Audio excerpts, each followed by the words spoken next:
Nakakalimutan ko panandalian ng lungkot sa pagkawala ni Russell pagkasama o kausap ko si Belle, ang girlfriend ko noon. Pero dahil sa Bicol pa siya nagtuturo, every 3 months kami kung magkita. Napapansin ko na mula nung maging kami ni Belle, parang urat sa kanya yung demonyo. Lagi siyang nilalait. Tapos akala ko sinisiraan siya. May lalaki siya doon para daw hindi siya maboring. Gusto mo yon? May ibang sumasawsaw sa jowa mo. Hindi ko siya pinapansin noon kasi nga demonyo siya. Ang alam ko sa mga demonyo, sinungaling, naninira. Kaya lang isang araw nagchat si Belle, picture ng pregnancy test. 2 linya, positive. Pero hindi naman ako tanga. Una pa lang alam kong hindi ako ang ama. Kako nga 'di ba, every 3 months lang kami kung magkita. Tapos nung huling kita pa namin meron siya. Kaya paano 'di ba? Pero hinayaan ko. Masaya ako noon, totoo. Ready na ako. Nasabi ko na nga agad kay nanay. Katulad ko, masaya siya. Kasi may bago na naman daw siyang aalagaan. Pero umiling ako. Kako hindi. Magbabanding lang silang maglola. Pero hindi niya aalagaan ng full time ang anak ko. Hindi ako tutulad sa ibang kuya at ate ko. Bobo ang punyeta. Aakuin mo talaga yung anak ng iba? Tanga, bobo, inutil. Asik ng demonyo sa likod ko. Hindi mo naman gaano kamahal yung kulot na putang inang yan ah. Bakit mo aakuin? Dagdag pa niya. Susundan namin agad. Dito na siya pagkapanganak niya. Magpapakasal kami tapos hindi ko na siya paaalisin. Mahina kong sabi. Bobo mo! Gigil nitong sabi. Pero buo na talaga ang loob ko. Sinabi ko na rin kay Belle. Pumayag siya. Akala ko. 6 na buwan na ang tiyan niya nung umuwi siya dito. Nag-alala ako kasi pumayat siya. As in yung nangalumata, yung parang may sakit siyang malala.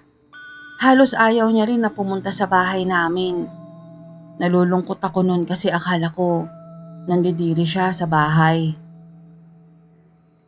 Hayaan mo, nakausap ko na si Ice. Pag natapos yung kontrata niya sa Pangasinan, gagawin niyang sunod yung parte ko sa bahay. Maliit lang pero sabi niya yung loft style lang gagawin niya. May sarili tayong kusina pati banyo. Para hindi rin kayo maalinsanganan ni baby, magpapa-aircon ako. Nakapag-inquire na rin ako ng pakabit ng kontador sa taleko. Sabi ko sa kanya. Pagkasabi ko nun, bigla siyang umiyak kaya nagulat ako. Pero kahit anong tanong ko sa kanya, ayaw niyang magsabi kung anong problema. Hindi yun nandidiri. As if naman na ang ganda ng bahay nila ha. Mas maganda naman ang bahay ninyo sa bahay nila no. May pinto at bintana lang yung kanila. Kaya umiiyak ang putang inang jowa mong taksil kasi nakokonsensya. Kasi nga hindi sa'yo ang nasa sinapupunan niya. Kinagabihan ay lumitaw ang demonyo. Nakaibabaw siya sa tiyan ko. Ang gamit niyang mukha ay mukha ni Lab. Patulog na sana ako nun eh. Nakaidlip na ako tapos bigla siyang lumitaw. Hindi ako makagalaw. Sleep paralysis. Alam mo ba Simon, may pinabili siya sa kaibigan niya. Maliit na tableta. Dahil nga nakokonsensya siya kasi ngayon niya napagtantong ikaw ang mahal niya. Gusto niyang itama lahat ng pagkakamali niyang putang ina siya. Habang sinasabi to ng demonyo ay sinasakal niya ako. Nawalan ako ng malay tao. Nakatulog ako. Paggising ay umaga na. Yung mga sinabi niya, naaalala ko pa. Pero hindi ko binigyang pansin. Hanggang sa huli na. Magkabarangay si Ice at Belle. Si Ice ang sumundo sa akin. Nasa taas ako ng bubong namin noon. Kakwentuhan ko si Kuya Joey habang nagtatago kaming kumain ng fries at burger. Tara Mon, may pupuntahan tayo, sabi ni Ice. Dama ko na nun na may hindi tama. Hindi kasi kalmadong tao o aswang si Ice. Maligalig siya. Pero sa mga oras na yon kalmado siya. Tapos hindi niya ako sinikmuraan o hinedlak nung makalapit ako sa kanya na lagi niyang ginagawa. Inakbayan niya lang ako saka kami lumabas na at sumakay sa motor niya. Nung lumiko kami papunta sa district hospital, umiiyak na ako. Kasi alam ko na na may masama talagang nangyari. Pero akala ko, isa kila Maki. Wala sa isip ko na si Belle at yung bata. Kinausap ako ng doktor pagkalabas niya ng delivery room. Siya yung OB ni Belle. Galit. Sabi daw kasi ni Belle sa kanya, pre-pressure ko siya na gawin yun kahit pa buo na, tao na. Dapat daw kung ayaw ko palang magkaanak, nag-condom ako. Sa sobrang gulat ko sa mga sinabi niya, ang naisagot ko sa kanya ay ito. Ang ina Dok, nagko-condom ako. Hindi ko nga talaga anak yun pero tinanggap ko tapos maniniwala ka sa putang inang pakangkang na yun. Bakit? Porket babae siya? Hindi na po ba pwedeng lalaki ang maloko? Niloko ako ng pasyente mo, Dok. Ginawa niya akong tanga. Pero hindi ko kailanman sinabing gawin niya yung ginawa niya. Natakot siya. Pero hindi ko alam kung bakit. Basta alam ko natakot siya kasi namilog ang mga mata niya tapos nagtatakbo siyang umalis. Natumba-tumba pa nga siya sa pagmamadali. Yung nurse nga na kasunod niya na nakarinig sa mga sinabi ko, nagtataka. Napakamot pa nga Sabi pa nga niya sa akin, yung nurse sabi pa sa akin, ang tatag ko naman daw. Umaten kasi yan ng church service sa Bagos. Nakonsensya kasi ang preaching tungkol sa infidelity.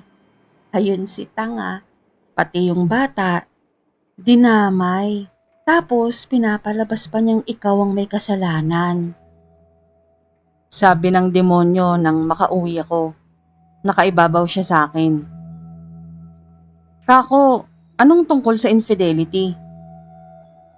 Nagdadasal din pala kasi ang bruhang yan. Nung huling check-up ninyo, nagdasal siya pagka-uwi. Bigyan daw siya ng sign ng Diyos kung itutuloy niya pa ba ang relasyon ninyo. Tapos inaya siya ng kaibigan niya sa Sunday service. Tapos binigyan nga siya ng sign. New beginning pagkatapos ng unos. Unos meaning cheating. Si tanga, ang naisip kailangan bago kayo magkapanibagong simula, mawala na dapat ang ebidensya na niloko ka niya. Di ba? Sinabihan kita, binalaan kita. Uminom si Belle ng gamot. Alam niyo na siguro kung para saan. Hindi ko alam kung ano ba talagang naisip niya at ginawa niya yon. Bakit niya dinamay yung bata? Kasi totoo naman yung sinabi ng OB niya Buo na, tao na. Sandali na lang mailuluwal niya na ng maayos sana. Sinisi ko ang sarili ko sa loob ng maraming taon sa ginawa niya. Kasi baka nakulangan siya sa effort ko sa kanilang mag-ina na dapat mas binigyan ko siya ng oras. Pinaramdam at pinakita ko pa sana na mahal ko sila para hindi niya yon naisip na gawin. Yung paglilipat niya ng sisi sa akin, hinayaan ko na. Kako sa sarili ko, hormones at takot niya na rin. Tanga, alam mo, nakonsensya siya talaga nung mamanhikan kayo. Biruin mo yun, may konsensya ang putang ina. Kaya imbis na magkumpisal sa'yo, ibang naisip na paraan. Ang inang sign kasi yung binigay sa kanya Pero alam mo, wala naman talagang pakundangang kumuha ng buhay ang Diyos ninyong mga tao. Pag trip niya, walang isip-isip, patay agad. Sabi ng demonyo. Nasa sementeryo na naman ako, pero sa memorial na, hindi na sa public cemetery. Nakalibing na ang anak ko. At nakatulala lang ako sa lapida niya.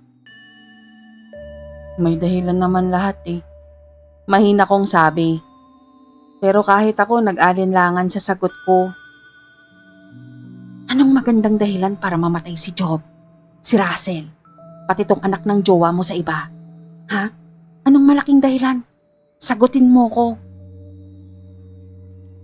Pero hindi ako nakasagot sa demonyo. Kasi di ba nga Simon, totoo ang sinasabi ko sa iyo na ang Diyos niyong mga tao ay malupit, mapag-imbot, at walang paki sa inyo.